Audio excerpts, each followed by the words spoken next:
BJP ఎంపీలు CM Revanth కు రక్షణగా ఉంటున్నారని బీఆర్ఎస్ వర్కింగ్ ప్రెసిడెంట్ కేటీఆర్ అన్నారు. కాంగ్రెస్ 6 గ్యారంటీలపై బీజేపీ ఎంపీలు ఎందుకు ప్రశ్నించడం లేదని అడిగారు. బడేబాయ్ చోటేబాయ్ కలిసి పనిచేస్తున్నారన్న కేటీఆర్ ఈ ఆటలో రాహుల్ గాంధీ అరటిపండు అయ్యారని వ్యాఖ్యానించారు. గత 11 ఏళ్లలో తెలంగాణకు బీజేపీ ఎలాంటి సాయం చేయలేదని, గాయాలు చేసిందని విమర్శించారు. ఎంపీలు ఎన్నడన్నా ఏమయ్యా రేవంత్ రెడ్డి గారు ఏది నువ్వు ఇస్తానన్న 4000 పెన్షన్ అని అడగంగా మీరు చూసిర్రా? ఎన్నడన్నా 6 గ్యారంటీలు ఏమైనా రేవంత్ రెడ్డి గారు అని ఒక్క బీజేపీ ఎంపీ మాట్లాడతాడా? తులం బంగారం ఏమైందని మాట్లాడతాడా?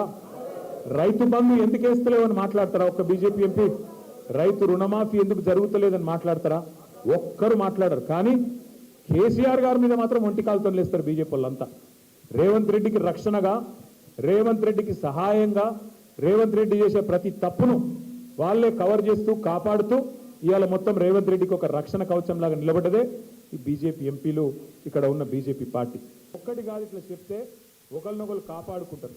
ఈయన అక్కడ బామ్మర్దికి వర్కిస్తే పాడుకుంటారు, ఈయన అక్కడ బామ్మర్దికి వర్కిస్తే ఆయన ఇక్కడ బీజేపీ ఎంపీకి వర్కిస్తాడు. మొత్తానికి ఇద్దరు అలైబలై చేసుకొని ఆటలు అరటిపండు మాత్రం రాహుల్ గాంధీ ఎప్పుడో దెబ్బ పడుతుంది. ఇవాళ నేను చెప్తున్నా, యాద పెట్టుకోరు, ఎప్పుడో దెబ్బ పడుతుంది రాహుల్.